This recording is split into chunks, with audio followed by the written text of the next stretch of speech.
This is my problem, and this is my solution to this problem. I'm Ali Shamil. Welcome to Drone Motor Weed Cutter Project. I'm gonna design and 3D print a weed cutter using this and get rid of these all. Is it even possible? Stick around and find out.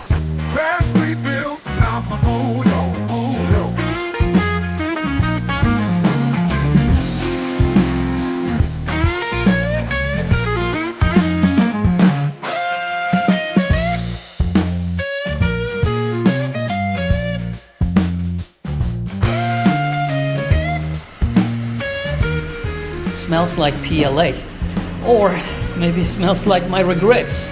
Well, we'll find it out very soon. Check this out. The DIY drone motor weed cutter is ready for its first test.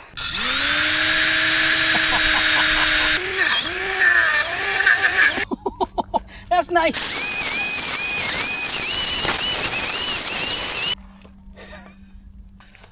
Now, that problem outside?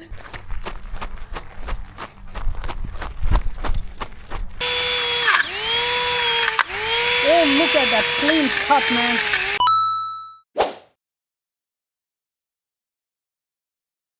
Hit that like button.